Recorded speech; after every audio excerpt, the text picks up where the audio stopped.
Por la televisión, por las redes sociales, hasta en periódicos, hemos visto a Jaime Garzón como una persona divertida, controversial, crítico y mamagallista a su vez. Por medio de sus diferentes personajes humorísticos que interpretó, revelaba una realidad que hasta hoy día no hemos dejado de presenciar y que nadie más se atrevía a hacerlo de una forma cómica y satírica como lo hacía él, cuestionando fuertemente la política colombiana. Es cierto que muchos no alcanzamos a vivir esa época tan única de Jaime,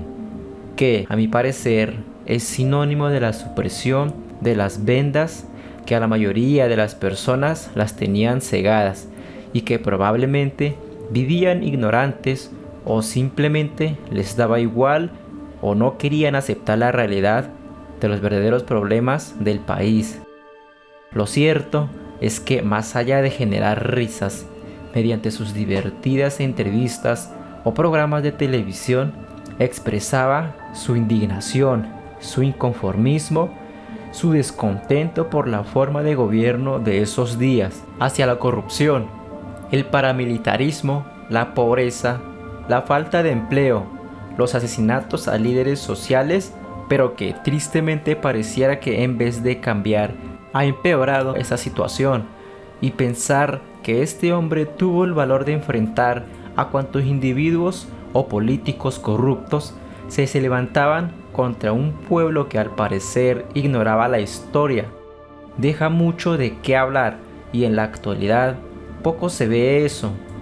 Pero Garzón, sin temores, arrasaba con todos los malhechores con su voz firme y argumentada, lo que otros no se atrevían a hacer,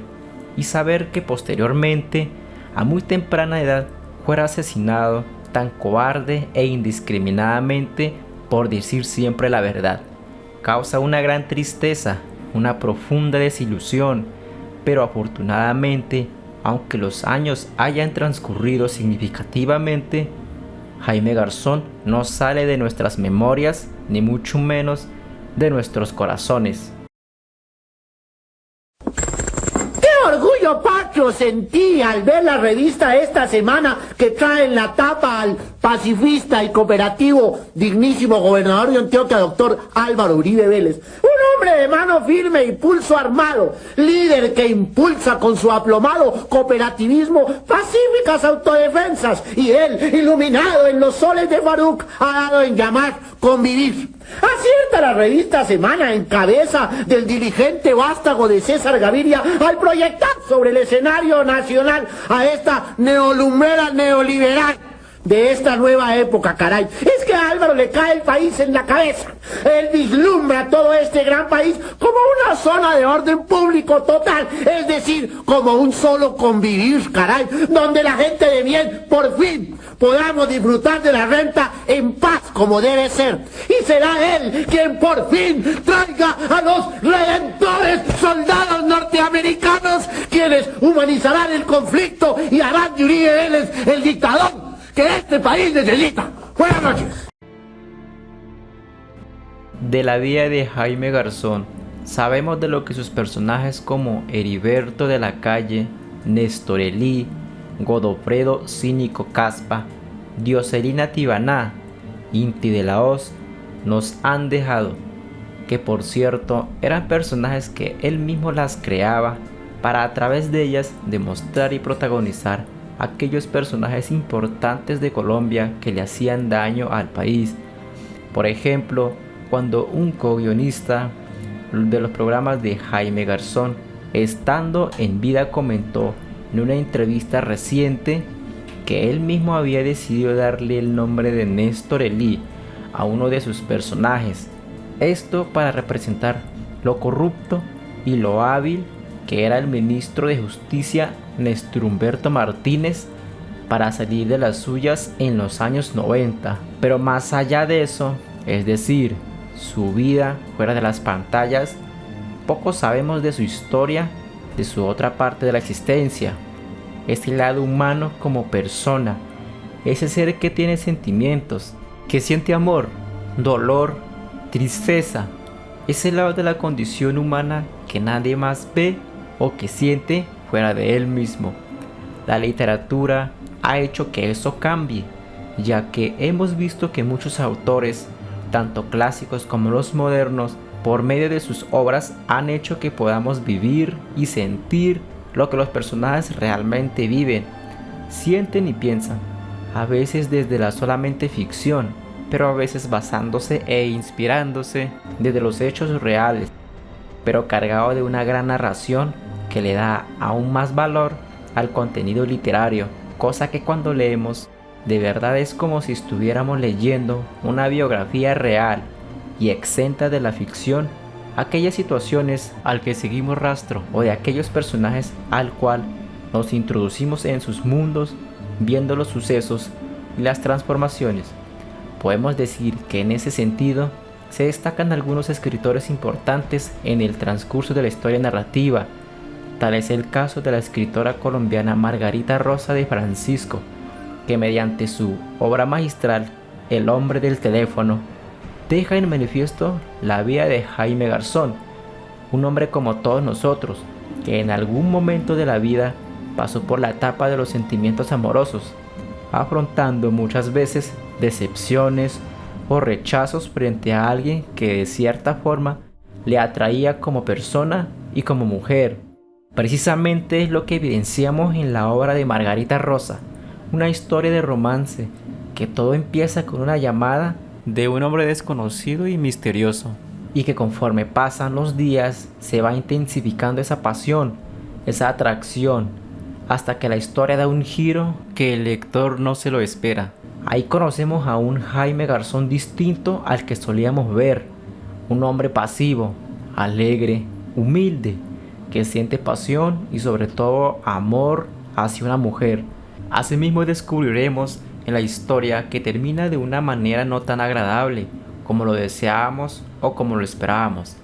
y de una forma melancólica y triste para nosotros los lectores. Se da final a la obra, que supera límites más allá de solo conocerlo por la televisión al gran Jaime Garzón. Algunos datos curiosos de Jaime Garzón antes de proseguir en la obra es que, según recoge María Teresa Ronderos en el libro 5 en humor, Garzón usaba una prótesis dental, pero una vez se metía en el personaje del lustrabotas, se la quitaba para darle más vida al personaje, que siempre andaba de camisas viejas y llamativas, pantalones sucios y una caja de embolar que le había comprado el humorista a un verdadero lustrabotas en el centro de Bogotá, como lo llegamos a ver por las diferentes pantallas.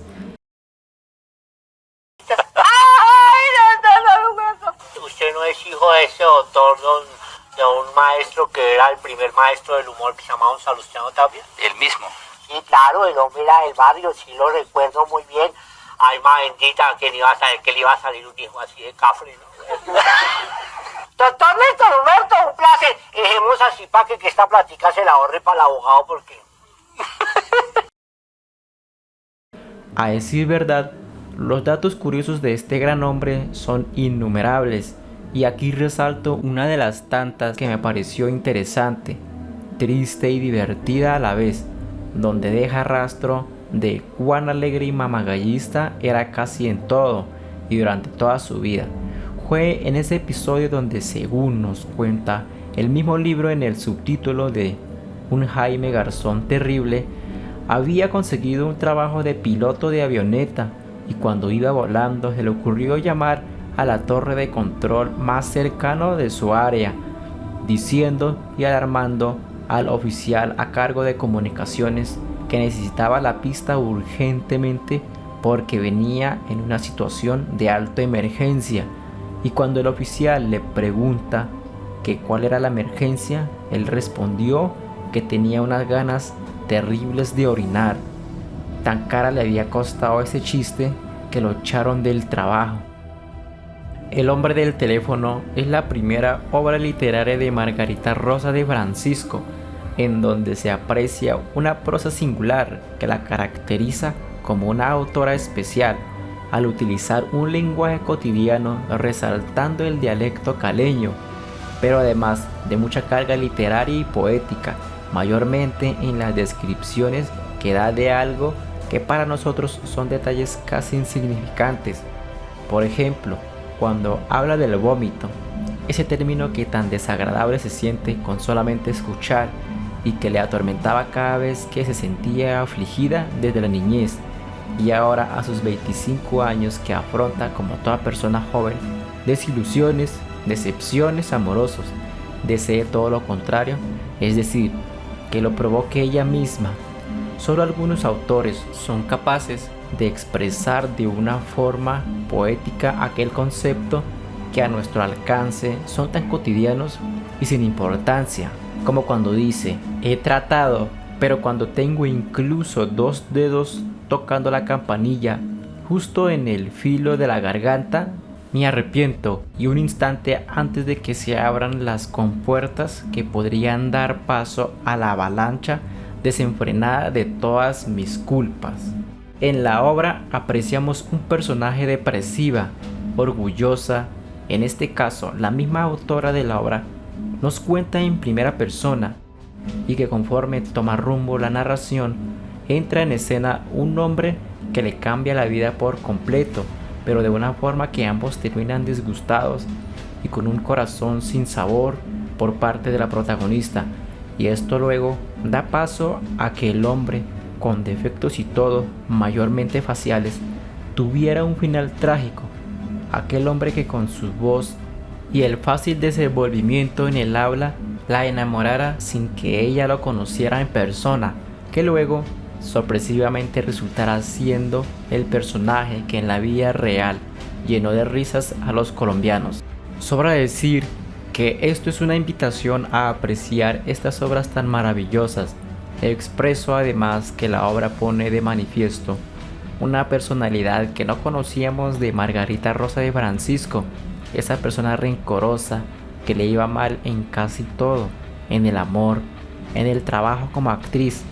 cuando tenía alrededor de sus 25 años, y cómo además con su belleza satisfacía sus más locos deseos fácilmente con el que ella elegía, aun cuando sabía que ellos tenían esposas, esto para olvidar esas terribles decepciones que sufría de sus amantes, y queriendo superar un pasado afligido hasta que se encuentra con el hombre del teléfono, que de cierta manera hace que el rumbo cambie. En la obra vemos indicios, pruebas de que el personaje del teléfono es Jaime Garzón, ese Jaime que no conocíamos y que conectará el episodio de su muerte en la obra con el arrebatamiento de su vida en la vida real, un final triste y conmovedor.